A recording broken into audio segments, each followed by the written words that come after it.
आज रोहित का 28वां जन्मदिन था। उसने अपने जन्मदिन की एक पार्टी दी थी। उसके कॉलेज के दोस्त, ऑफिस के एम्प्लॉयज़ सभी उस पार्टी में आए थे। सोनिया रोहित की कॉलेज फ्रेंड थी। उसके मम्मा पापा ने जब उसे पार्टी में अकेले जाने की इजाज़त नहीं दी तो उसने आरोही को अपने साथ चलने के लिए राज़ी कर लिया। वे दोनों बचपन की सहेलियाँ थीं। पार्टी में पहुंचकर उनकी आंखें खुली की खुली रह गईं। वह एक हाई प्रोफाइल पार्टी थी जिसमें हर प्रकार का शानदार इंतजाम था, जहां हर कोई हाथ में ड्रिंक लिए डांस फ्लोर पर झूमता हुआ दिखाई दे रहा था। घबराते हुए और सोनिया का हाथ पकड़े हुए आरोही ने पार्टी में एंट्री की। रोहित अपने दोस्तों के साथ खड़ा था। उसने दूर से ही उन दोनों को देख लिया था। वहीं से हाथ हिलाकर उसने उन दोनों को अपने पास बुलाया और बाकी दोस्तों से उनकी जान पहचान कराई। थोड़ी देर बाद रोहित ने अपना बर्थडे केक कट किया और सबने अपने गिफ्ट रोहित को दिए। पर अचानक से प्लान बनने की वजह से आरोही कोई गिफ्ट नहीं ला पाई थी, जिसकी वजह से उसे शर्मिंदगी महसूस हो रही थी। लेकिन फिर सोनिया के समझाने पर वह थोड़ी नॉर्मल हुई। 2-3 दिन बाद आरोही का इंटरव्यू था। आज वह अपने इंटरव्यू के लिए जा रही थी। उसी तरफ रोहित का ऑफिस था। सोनिया ने बताया था उसे। इंटरव्यू जल्दी ही ख़त्म हो गया तो उसने सोचा क्यों ना रोहित को उसका बर्थडे गिफ्ट दे दिया जाए, लेकिन उसे समझ नहीं आ रहा था कि क्या गिफ्ट दिया जाए। रोहित करीब 5 फुट 7 इंच का एक हैंडसम लड़का था जो बेहद आकर्षक पर्सनालिटी का मालिक था। उस दिन पार्टी में भी गॉगल्स पहनकर कितना स्मार्ट लग रहा था वो। आरोही ने मन ही मन सोचा और बढ़िया से गॉगल्स लेने वो वहीं पास की मार्केट चली गई। और उसके बाद रोहित के ऑफिस। वहाँ रिसेप्शन पर जाकर जब रोहित के बारे में पूछा तो उसे बताया गया कि अभी वह एक मीटिंग में है। करीब 20 मिनट इंतज़ार करने के बाद रोहित ने उसे अंदर बुलाया। हेलो, आपने पहचाना मुझे? सॉरी।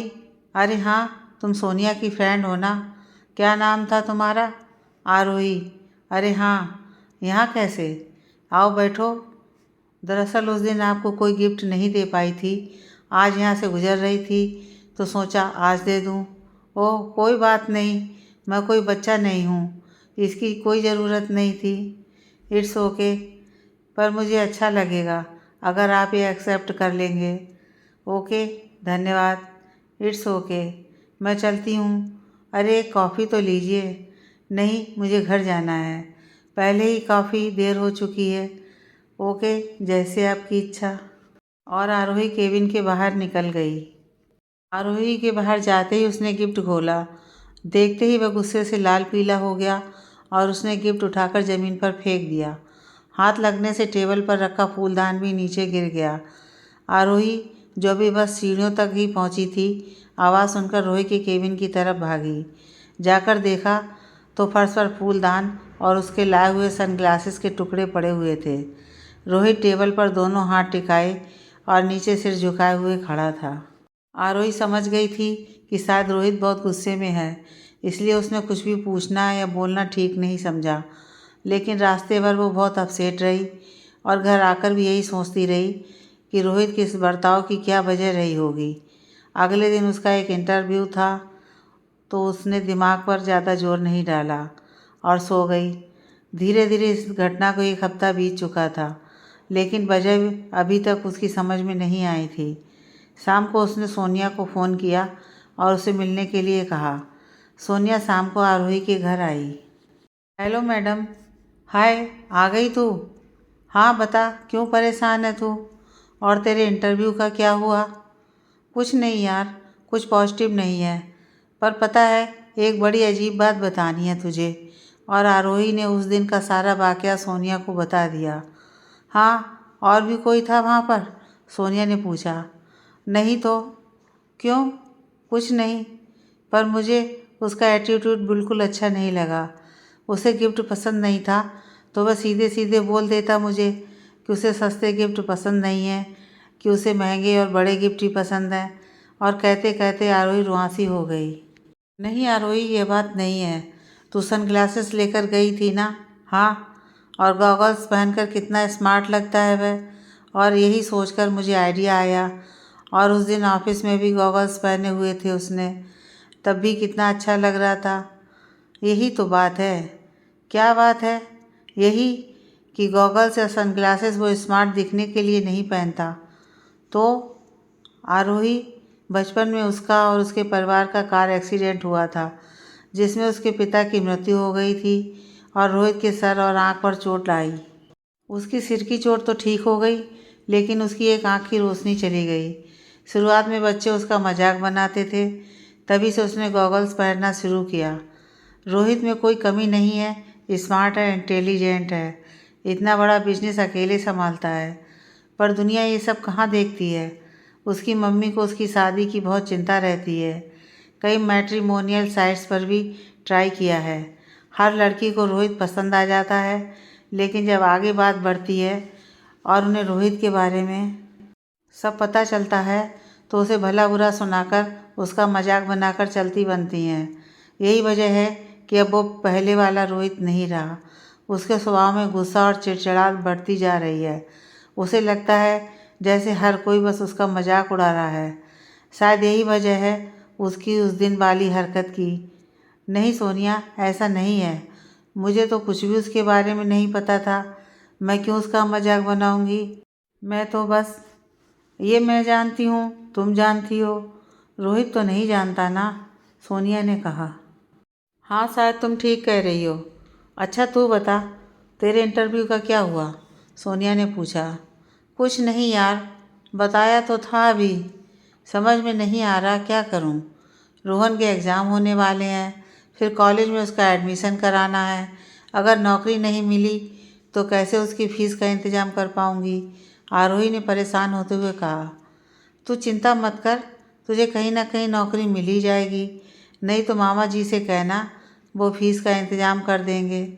नहीं सोनिया, तू तो सब जानती है, पापा तो बचपन में ही छोड़ गए थे हमें। मम्मी ही हमारी सारी दुनिया थी। मैं, रोहन और मम्मी, हम अपनी छोटी सी दुनिया में खुश थे। मम्मी ने कभी हमें पापा की कमी महसूस नहीं होने दी। उन्होंने खुद तो आत्मनिर्भर बनकर दुनिया की आंखों से आंखें मिलाकर अकेले हमारी जिम्मेदारी उठाई थी। साथ ही हमें भी आत्मसम्मान के साथ जीना सिखाया। लेकिन 4 साल पहले जब मम्मी भी कैंसर की वजह से अचानक हमें छोड़ गईं तो लगा जैसे सब खत्म हो गया। अनाथ तो हम हो ही गए थे। मामा जी अपनी जिम्मेदारी समझकर हम दोनों को यहाँ ले आए। बहुत प्यार करते हैं वे मुझसे और रोहन से। मामी जी बेशक जुबान की कड़वी हैं, पर बहुत ख्याल रखती हैं हमारा। दोनों अपनी जिम्मेदारी भली प्रकार से निभा रहे हैं, पर मैं उन पर बोझ नहीं बनना चाहती और रोहन की बड़ी बहन होने का फ़र्ज़ निभाना चाहती हूँ। मैं नहीं चाहती कि उसे भी मेरी तरह कभी ये महसूस हो कि उसका अपना कोई नहीं है। उसकी बहन है उसके साथ, जो उसकी माँ भी है, पिता भी है। अच्छा अच्छा बस कर, तू तो हमेशा अपनी ये स्वाभिमान आत्मसम्मान वाली बातें लेकर बैठ जाती है, सोनिया ने आरोही को चिढ़ाते हुए कहा। अच्छा सच में? हाँ और क्या। और फिर दोनों सहेलियां ज़ोर ज़ोर से हंसने लगीं। थोड़ी देर बाद सोनिया अपने घर चली गई और आरोही रोहन को पढ़ाने बैठ गई। रोहन 12वीं में था। अगले महीने से ही उसकी परीक्षाएं शुरू होने वाली थीं। आरोही चाहती थी कि वो अच्छे अंकों से पास हो जाए ताकि आराम से उसका एडमिशन किसी अच्छे कॉलेज में हो जाए और उसे इधर उधर धक्के न खाना पड़े। रोहन भी खूब जी जान लगाकर पढ़ाई करता था और चाहता था कि उसकी वजह से उसकी दीदी को कोई परेशानी ना हो। पढ़ाई खत्म करने के बाद दोनों ने खाना खाया और अपने कमरे में सोने चले गए। लेकिन आरोही रोहित के बारे में ही सोच रही थी। अगले दिन वह सुबह उठी और तैयार होकर घर से निकल गई। पता नहीं उसके दिमाग में क्या चल रहा था। फिर वह एक मार्केट गई और अच्छे से गॉगल्स लेकर फिर से रोहित के ऑफिस पहुंच गई और इस बार बिना किसी से पूछे सीधे उसके केबिन में गई और दरवाज़ा खटखटाया। क्या मैं अंदर आ सकती हूँ? हाँ। Good morning. तुम यहाँ क्या कर रही हो? कुछ नहीं, बस आपको किसी से मिलवाना था।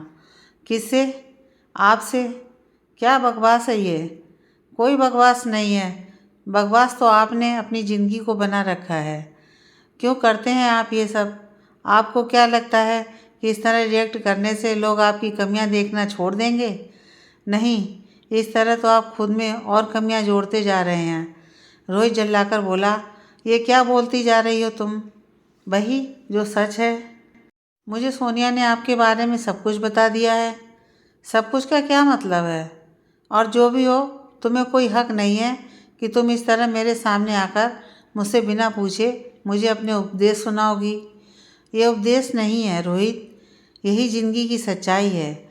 ज़िंदगी की परेशानियों को, अपनी कमियों को स्वीकार करना सीखिए। इस तरह उनसे भागकर, लोगों पर अपना गुस्सा निकालकर आप उनसे छुटकारा तो नहीं पा सकते ना। फिर क्यों ना उन्हें हंसकर भुलाया जाए। आप जितना अपनी कमियों पर ध्यान देंगे, लोगों पर रिएक्ट करेंगे, लोग उतना ही आपको परेशान करेंगे। बहुत आसान लगता है ना तुम्हें ये सब कहना?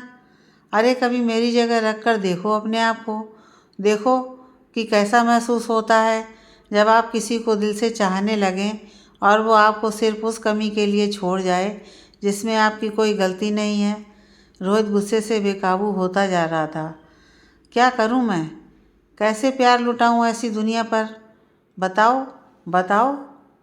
कहते कहते अपने दोनों हाथों से आरोही को पकड़कर झकझोरता जा रहा था और बोलता जा रहा था, तुम मेरी जगह होती तो क्या करती? गुस्सा नहीं आता तुम्हें? आता ना, बहुत आता। रोहित फिर से अपना आपा खोता जा रहा था। आरोही भी बहुत डर गई थी। डर के मारे वह एक एक कदम पीछे हटती जा रही थी, लेकिन रोहित ने अभी भी उसे कसकर पकड़ा हुआ था। आरोही की आंखों में आंसू थे, शायद उसे दर्द हो रहा था।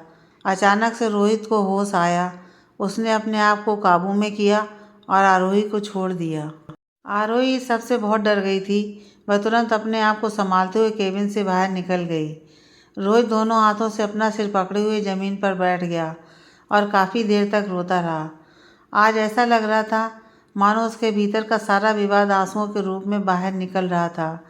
आज सारा दिन ना वह किसी से मिला और ना ही कोई मीटिंग अटेंड की। यूं ही ऑफिस में बैठे बैठे 9 बज चुके थे। सारा स्टाफ जा चुका था। चौकीदार ने आकर कहा, साहब सब लोग चले गए। ओह, क्या टाइम हो गया? जी 9 बज गए, चौकीदार ने कहा।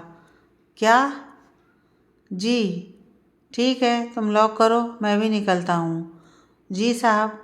रोहित ने सोफे पर से अपना कोट उठाया। टेबल के ऊपर से अपना मोबाइल उठाते समय उसकी नज़र आरोही के लाए चश्मे पर पड़ी, जो अपसेट होने की वजह से सुबह से उसे दिखाई नहीं दिया था। उसने चश्मा उठाकर अपनी जेब में डाल लिया और घर निकल गया। घर आकर उसने डिनर किया और अपने रूम में चला गया।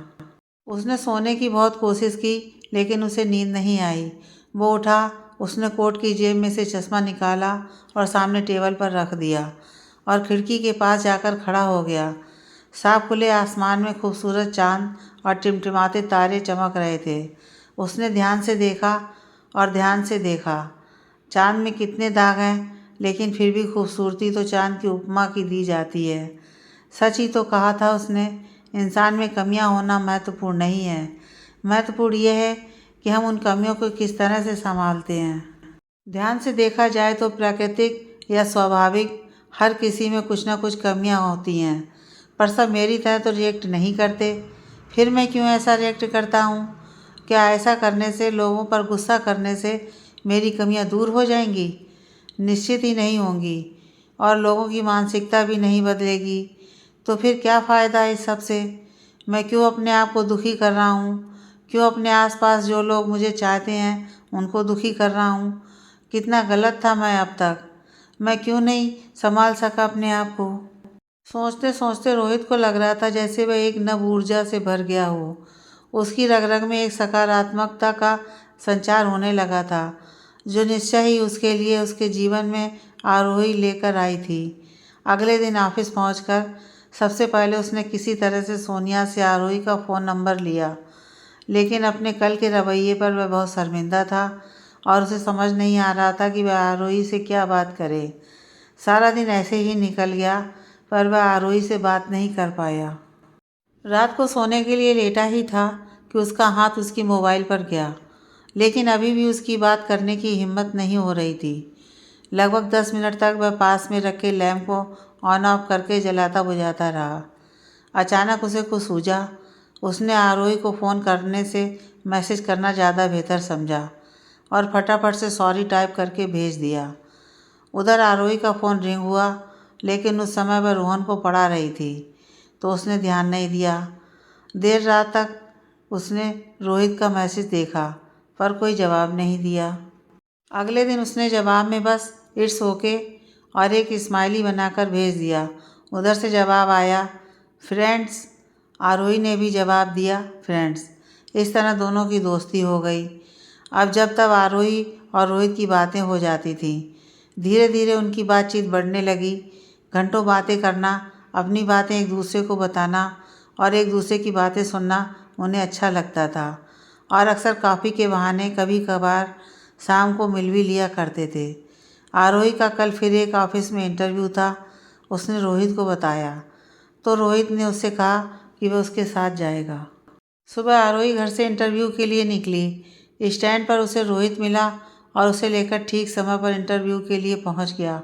ऑफिस की बिल्डिंग के बाहर गाड़ी रोककर उसने आरोही को बेस्ट ऑफ लक कहा और ख़ुद वही गाड़ी में बैठकर उसका इंतज़ार करने लगा। करीब 45 मिनट बाद आरोही बाहर आई। रोहित से इंतज़ार नहीं हो रहा था। वह सामने से आते ही आरोही का चेहरा पढ़ने की कोशिश करने लगा। आरोही का चेहरा लटका हुआ था। उसके चेहरे की उदासी बता रही थी कि शायद इस बार भी उसे नौकरी नहीं मिली। जैसे ही आरोही उनके पास पहुंची, उसने झट से पूछा क्या हुआ। आरोही रोनी सूरत बनाकर बोली कुछ नहीं।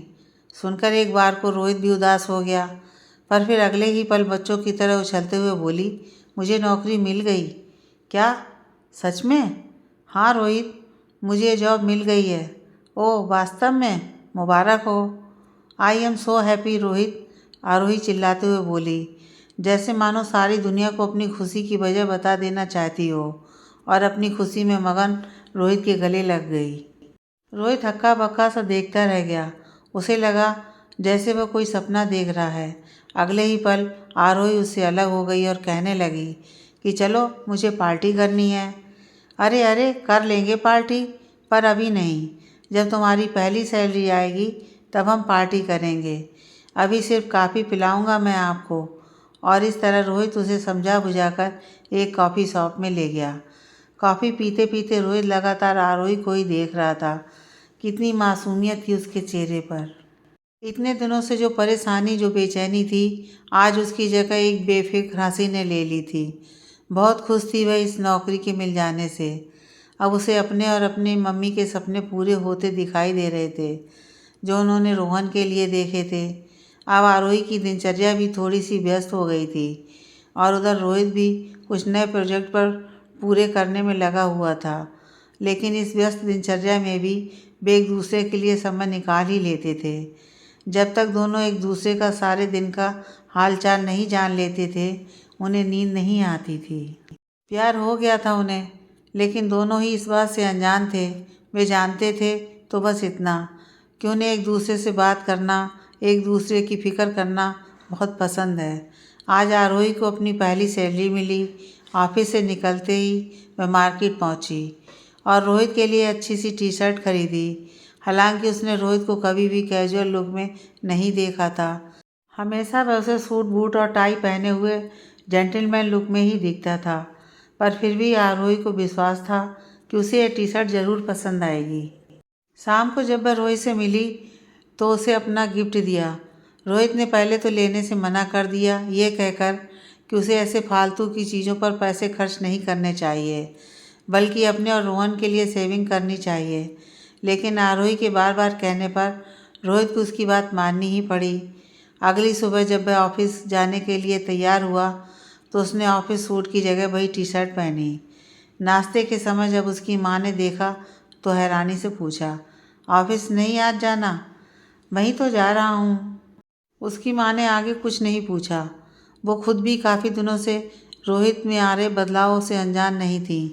बरसों से उन्होंने रोहित को एक घुटन में जीते हुए देखा था, लेकिन अब वह देख रही थी उसे खुलकर सांस लेते हुए, हंसते मुस्कुराते हुए। खुद रोहित को भी ऐसा महसूस हो रहा था जैसे वह किसी बंधन से मुक्त हुआ हो। सच, आरोही ने कितना बदल दिया था उसे, और इस बदलाव की वजह थी उन दोनों के बीच पनपता हुआ प्यार। लेकिन ना तो वह कुछ समझ पा रहा था और ना ही आरोही कुछ समझ पा रही थी। बस दोनों एक ही बात जानते थे कि उनकी ज़िंदगी अब पहले से ज़्यादा खूबसूरत हो गई है। रोहित ऑफिस पहुंचा और अपनी सेक्रेटरी को हाय किया। उसकी सेक्रेटरी सकपकाते हुए उठी और हमेशा सीरियस रहने वाले रोहित को, जो कभी किसी को गुड मॉर्निंग विश का भी जवाब नहीं देता था, आज इस अंदाज में देखकर हैरान रह गई।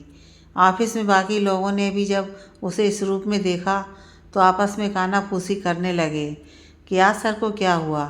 तभी किसी ने कहा, लगता है हमारे सर को प्यार हुआ है। आज पूरा दिन रोहित बहुत खुश था। आरोही की दी हुई टी शर्ट पहनकर उसे ऐसा महसूस हो रहा था जैसे वह वहीं उसके आसपास ही है। शाम को आरोही रोहित से मिली तो उसे भी बहुत अच्छा लगा, उसे अपनी दी हुई टी शर्ट पहने हुए देखकर। तभी रोहित के फ़ोन पर कोई मैसेज रिंग हुआ। किसका मैसेज है? किसी का नहीं। अरे बताओ ना। कुछ नहीं, मम्मी को सारा दिन खाली बैठे कुछ नहीं सोचता तो मेरी शादी कराने के लिए लड़कियां ढूंढती रहती हैं। अच्छा, आरोही हंसते हुए बोली। हाँ, और पता है कई मैरिज ब्यूरो और मैट्रिमोनियल साइट पर भी उन्होंने मेरी तस्वीर भेजी हुई है। हाँ हाँ, अच्छा तो है। अब आजकल के ज़माने में तो बहुएं ऐसे ही ढूंढते हैं। और तुम बताओ, रोहन की पढ़ाई कैसी चल रही है? हाँ, पढ़ाई अच्छी चल रही है। कुछ दिन बाद उसके एग्ज़ाम भी हैं, फिर उसका एडमिशन। बस अब ऐसे ही ठीक चलता रहे। रोहित के फ़ोन पर फिर से कोई मैसेज रिंग हुआ। आरोही ने आंखें मटकाते हुए इशारों में पूछा, क्या हुआ? रोहित ने बताया कि अभी मम्मी ने एक लड़की की तस्वीर भेजी थी, अब पूछ रही हैं लड़की कैसी लगी। अरे, पर तुमने तो तस्वीर देखी ही नहीं अभी तक। हाँ तो देख लूँगा, इतनी क्या जल्दी है? मम्मी का तो बस चले तो एक ही दिन में शादी करा के दुल्हन घर ले आए। और दोनों हंसने लगे। कुछ देर बाद आरोही ने रोहित का फ़ोन लेते हुए कहा, अच्छा देखे तो आंटी जी ने कैसी लड़की पसंद की है तुम्हारे लिए। और फ़ोन खोलकर फ़ोटो देखी। हाँ, लड़की तो बहुत सुंदर है मिस्टर रोहित, मानना पड़ेगा आंटी जी की पसंद को। तुम भी खुश हो रही हो? हाँ तो और क्या। हाँ भाई, बलि तो इस बकरे की चढ़नी है, आपको क्या फ़र्क पड़ता है? उसकी बात सुनकर आरोही फिर से हंसने लगी। आरोही को हंसते हुए देखकर न जाने क्यों रोहित का दिल बैठा जा रहा था। कुछ देर बाद दोनों घर चले गए। अगले दिन मिलने पर आरोही ने फिर से वही कल वाली बात छेड़ दी तो रोहित ने बताया, मम्मी चाहती हैं कि मैं उस लड़की से मिल लूँ। अच्छा, तो कब मिल रहे हो? पता नहीं, अभी तो बिल्कुल फुर्सत नहीं है, ऑफिस में बहुत काम है। हाँ, अच्छा तो एक काम करते हैं, मैं मिल लूँ उससे? तुमसे ज़्यादा तो मैं एक्साइटेड हो रही हूँ उससे मिलने के लिए। रोहित को समझ नहीं आ रहा था कि वह उसे क्या जवाब दे। एक तो शादी की बात सुनकर वैसे ही उसका दिल बैठा जा रहा था और अब आरोही को इस तरह से एक्साइटेड होते देख कर उसे और भी अजीब लग रहा था। शायद अब वह अपने और आरोही के रिश्ते की सच्चाई को देख पा रहा था, लेकिन आरोही, वह अभी भी कुछ नहीं समझ पाई थी। संडे को आरोही की छुट्टी थी तो संडे का ही दिन रखा गया मीटिंग के लिए। छुट्टी तो रोहित की भी थी और वह फ्री भी था, लेकिन सच बात तो यह थी कि वह उस लड़की से मिलना ही नहीं चाहता था और आरोही की एक्साइटमेंट देख उसे आरोही पर गुस्सा आ रहा था। शाम 4 बजे का समय रखा गया था मिलने के लिए। रोहित आरोही को ड्रॉप करने आया, लेकिन जब आरोही ने उसे भी अंदर चलने के लिए कहा तो उसने ये कहकर टाल दिया कि उसे किसी ज़रूरी काम से जाना है और 1 घंटे बाद उसे पिक करने आ जाएगा। आरोही अंदर कैफ़े में गई। 5 मिनट इंतज़ार करने के बाद उसे सामने से संजना आती दिखाई दी। उसने उसे फ़ोटो में देखा था, इसलिए वह उसे पहचान गई थी। उसने हाथ हिलाकर उसे अपनी टेबल पर बुलाया। हाय, मैं आरोही, रोहित की फ्रेंड। हेलो, मैं संजना हूँ। आओ बैठो, आरोही ने कहा। आरोही ने कॉफ़ी और कुछ स्नैक्स का ऑर्डर कर दिया और संजना से बात करने लगी। संजना ने अपने परिवार और अपने माता पिता के बारे में बताया और यह भी बताया कि उसने अपनी पढ़ाई बेंगलुरु से की है और जब से वह अपनी पढ़ाई पूरी करके लौटी है तब से कैसे सब लोग उसकी शादी के पीछे पड़े हैं। संजना देखने में तो खूबसूरत थी ही, स्वभाव से भी आरोही को बहुत समझदार लगी। आरोही ने संजना से उसकी हॉबीज़ के बारे में पूछा तो उसे पूरा यकीन हो गया कि संजना और रोहित की जोड़ी एकदम परफेक्ट रहेगी। संजना ने रोहित के बारे में जानना चाहा। मैंने रोहित की प्रोफाइल देखा, घर में सबको भी रोहित बहुत पसंद है, पर मैं उससे पर्सनली मिलना चाहती थी। अब रोहित तो आया नहीं, तो आप ही उसके बारे में कुछ बता दीजिए। पूछिए, क्या जानना चाहती हैं आप रोहित के बारे में? संजना ने रोहित की फैमिली, बिजनेस और हॉबीज़ के बारे में पूछना शुरू किया और आरोही ने उसे सारे सवालों के जवाब बहुत अच्छी तरह से दिए। तो बताइए, कैसा लगा आपको रोहित के बारे में जानकर? आरोही, जैसा तुमने बताया, रोहित किसी भी लड़की के लिए परफेक्ट मैच है। उसमें कोई कमी नहीं है और सच बताऊं तो तुमसे सब कुछ जानने के बाद मुझे लगा ही नहीं कि यहाँ रोहित नहीं है, बल्कि उसकी फ्रेंड बैठी है। तुम उसके बारे में सब कुछ जानती हो, संजना ने हंसते हुए कहा। आरोही ने मुस्कुराते हुए कहा, हाँ सही कहा आपने, हम अच्छे दोस्त हैं, हम एक दूसरे से कुछ नहीं छिपाते। रोहित बहुत अच्छा लड़का है, वह तुम्हारी जैसी ब्यूटीफुल और समझदार वाइफ ही डिजर्व करता है। पर मैं तुम्हें एक बात और बताना चाहती हूँ, जिसके बारे में तुमने अब तक मुझसे कुछ नहीं पूछा। ऐसा क्या है? संजना ने पूछा। संजना, बचपन में जिस कार एक्सीडेंट में रोहित ने अपने पापा को खोया था, उसी एक्सीडेंट में उसने अपनी एक आँख भी की रोशनी भी खो दी थी। मैं तुम्हें इसलिए बता रही हूँ ताकि बाद में सच्चाई पता चलने पर तुम भी रोहित के साथ वही सब ना करो जो उसके साथ हमेशा से होता आया है। वह बहुत टूट चुका है, बहुत मुश्किल से संभाला है उसने खुद को, और मैं नहीं चाहती कि वह एक बार फिर से टूट जाए, फिर से ज़िंदगी में हार मान जाए। यदि फिर से ऐसा हुआ तो इस बार शायद दोबारा वह अपने आप को इस सब से ना उबार सके। सामने बैठी संजना बड़े ही ध्यान से आरोही को देख रही थी। वह देख पा रही थी आरोही के दिल में छिपी उस फिक्र को जो रोहित के लिए थी, उस प्यार को जो बेशक रोहित के लिए था। संजना आरोही के हाथ पर हाथ रखते हुए बोली, आरोही, तुमने मुझे रोहित के बारे में सब कुछ बता दिया, पर मैं तुम्हें एक बात बताना चाहती हूँ। हाँ बताओ। आरोही, यहाँ आने से पहले रोहित की मम्मी ने मुझे ये बात बता दी थी। ओह, ये तो बहुत अच्छा हुआ, मैं तो बेकार ही डर रही थी। हाँ, और अगर तुम बुरा ना मानो तो एक बात और बताऊँ? हाँ हाँ बताओ ना, बुरा क्यों मानूंगी? आरोही, जब रोहित ने मुझसे मिलने के लिए ये कहकर मना कर दिया कि अभी वह काम में व्यस्त है, तो मुझे बहुत अजीब लगा। कोई भी लड़का ऐसा नहीं करता, पर तुमसे मिलने के बाद मुझे वजह समझ आ गई। मतलब? संजना, तुम कहना क्या चाहती हो? मैं समझी नहीं। यही तो तुम्हारी भूल है कि तुम अब तक कुछ नहीं समझी। वह तुमसे प्यार करता है। क्या? हाँ, वह तुमसे प्यार करता है आरोही। नहीं संजना, तुम गलत समझ रही हो, ऐसा कुछ भी नहीं है हम दोनों के बीच में। मैं गलत नहीं हूँ आरोही। और एक बात और है जो तुम नहीं जानती, तुम खुद भी रोहित को बहुत प्यार करती हो। जितना तुम रोहित के बारे में जानती हो, इतना तो खुद रोहित भी अपने बारे में नहीं जानता होगा। जितनी फिक्र तुम उसकी करती हो, हमेशा उसके लिए अच्छा चाहती हो, उस पर दुख की परछाई भी नहीं पड़ने देना चाहती। ये प्यार नहीं है तो और क्या है? नहीं संजना, प्लीज़ आरोही, अब बस करो, अपने आप से और झूठ मत बोलो। अब तुम दोनों की खुशियाँ तुम दोनों से ही हैं। समझो अपने आप को, सुनो अपने दिल की आवाज़ को। संजना बोलती जा रही थी और आरोही बेसुध सी होकर सिर्फ उसे देखे जा रही थी। अच्छा, अब मैं चलती हूँ, संजना ने कहा। आरोही अभी भी वहीं बैठी थी, एकदम चुपचाप। संजना के कई शब्द अभी भी उसकी कानों में गूंज रहे थे। नहीं, मैं ऐसा नहीं कर सकती। अचानक से बड़बड़ाते हुए वह उठी। बड़बड़ाते हुए आरोही घर की तरफ चलने लगी।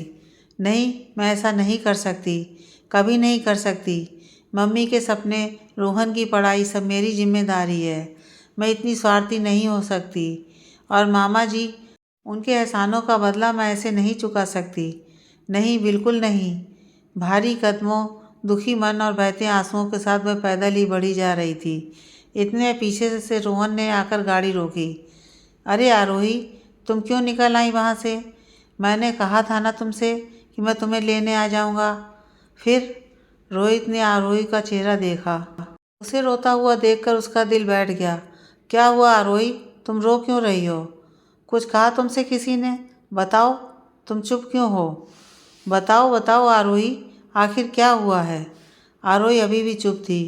रोहित ने आरोही का हाथ पकड़ा और कहा, अच्छा बैठो गाड़ी में, तुम्हें घर छोड़ देता हूँ। आरोही हाथ छुड़ाते हुए बोली, नहीं, मैं खुद चली जाऊंगी। क्यों? इतनी रात में तुम्हें अकेले नहीं जाने दूंगा मैं। और हाथ पकड़कर गाड़ी की तरफ ले जाने लगा। मैंने कहा ना, चली जाऊंगी मैं। फिर क्यों नहीं समझ आ रहा तुम्हें? क्या हुआ है तुम्हें आरोही? क्यों कर रही हो तुम ऐसा? प्लीज़ रोहित, तुम मुझे अकेला छोड़ दो, आरोही ने रोते हुए हाथ जोड़कर कहा। रोहित अपने आप को बहुत ही बेबस महसूस कर रहा था। उसने आरोही को जाने दिया और खुद भी घर आ गया। घर आकर वह सीधा अपने कमरे में गया। वह सोच सोच कर परेशान था कि आरोही के इस तरह बर्ताव करने की आखिर क्या वजह हो सकती है। रात के 11 बज गए थे। उसने आरोही को फ़ोन मिलाया, पर उसका फ़ोन स्विच ऑफ आ रहा था। उधर आरोही का रो रो कर बुरा हाल था। आज संजना से मिलने के बाद वह महसूस कर पा रही थी उस प्यार को जो उसके दिल में रोहित के लिए था, लेकिन वह अपनी जिम्मेदारियों से भी तो मुड़ नहीं मोड़ सकती थी। अगले दिन भी रोहित ने आरोही को कई बार फ़ोन मिलाया, लेकिन आरोही ने एक बार भी फ़ोन नहीं उठाया और ना ही उसके किसी मैसेज का जवाब दिया। 3 दिन ऐसे ही गुजर गए, लेकिन आरोही ने रोहित से बात नहीं की। रोहित बहुत परेशान था। ना उसका ऑफिस में किसी काम में मन लग रहा था और ना घर आकर भी।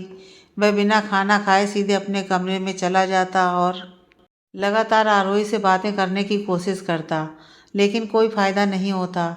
आरोही जब भी रोहित का फ़ोन आते हुए देखती, न चाहते हुए भी कट कर देती। वह रोहित को दुख नहीं पहुंचाना चाहती थी, लेकिन इस रिश्ते को स्वीकार भी नहीं कर सकती थी। वह जानती थी कि एक बार फिर से रोहित टूट रहा है। टूट तो वह भी रही थी अंदर से। उसके लिए भी बहुत मुश्किल था रोहित से दूर रहना। अभी भी रोहित बार बार उसे फ़ोन कर रहा था और आरोही बार बार फ़ोन काट रही थी। रोहन जो वहीं बैठकर पढ़ाई कर रहा था और देख रहा था आरोही को बार बार फ़ोन काटते हुए और छिप छिप कर रोते हुए। काफ़ी दिनों से वह नोटिस कर रहा था कि आरोही बहुत गुमसुम और उदास सी रहती है और पहले की तरह उसे पढ़ाई भी नहीं करा पा रही थी। कुछ देर बाद रोहन ने पढ़ाई ख़त्म की और दोनों लाइट ऑफ करके सो गए। थोड़ी देर बाद जब आरोही सो गई, तब रोहन उठा और उसका फ़ोन देखा तो उसमें पिछले 3 दिनों में रोहित की सैकड़ों मिस्ड कॉल थी। अब उसे आरोही की परेशानी का कारण कुछ कुछ समझ में आ रहा था। अगले दिन आरोही जब ऑफिस के लिए निकल गई, रोहन ने रोहित को फ़ोन किया और सारी बात का पता लगाया। 2 दिन बाद रविवार था। किसी ने डोरबेल बजाई। मामी जी ने दरवाज़ा खोला। जी कहिए, किससे मिलना है जी? जी, मैं आरोही से मिलना चाहता हूँ। क्यों, क्या काम है आरोही से? और तुम कौन हो? क्या हुआ भाग्यवान, कौन है? पीछे से मामा जी कहते हुए आए। आप ही देख लीजिए, महारानी से मिलने आए हैं। बोल रहे हैं आरोही से मिलना है। जी नमस्ते, मैं रोहित हूँ, उसने मामा जी को देखकर कहा। कहिए, क्या काम है आरोही से आपको? जी, आप बुरा ना माने तो क्या मैं अंदर आ सकता हूँ? आइए, मामा जी ने थोड़ा सोचते हुए कहा। बैठिए। जी दरअसल मैं आपकी भांजी आरोही से शादी करना चाहता हूँ। क्या? क्या कहा? आरोही? आरोही कहाँ है तू? क्या चल रहा है ये सब? कब से चल रहा है? यही देखने के लिए तुम दोनों भाई बहनों को लाकर रखा है यहाँ। मामी जी सुनते ही चिल्लाने लगी। आरोही ने उनकी चिल्लाने की आवाज़ सुनी और डरते डरते नीचे आई। क्या हुआ मामी जी? रोहित, तुम यहाँ क्या कर रहे हो? इन्हें मैंने बुलाया है दीदी। रोहन? हाँ दीदी, मुझे सब पता है। मैं आपको और परेशान नहीं देख सकता। मैं अपनी जिम्मेदारी खुद उठा सकता हूँ। उसके लिए मैं आपको अपनी ज़िंदगी बर्बाद नहीं करने दूँगा। ये लो, दोनों भाई बहनों ने सब कुछ तय भी कर लिया है।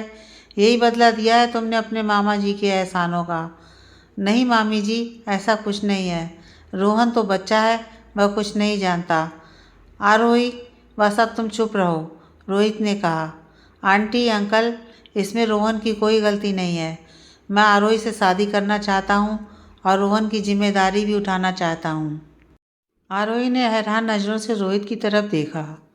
हाँ आरोही, अब ना हमारे दिल टूटेंगे और ना ही तुम्हारे सपने टूटेंगे। तुमने मुझे फिर से जीना सिखाया है। तुम मेरी ज़िंदगी हो, तुम मेरी मोहब्बत हो। ये सब सुनकर मामा जी भी खुशी से उन्हें शादी की परमिशन दे देते हैं। आरोही के मामा जी और रोहित की माँ आरोही और रोहित की पूर्ण विधि विधान से शादी करवा देते हैं। इस तरह दोनों शादी के अटूट बंधन में बंध जाते हैं और अपनी खुशियों भरी ज़िंदगी में आगे बढ़ते हैं।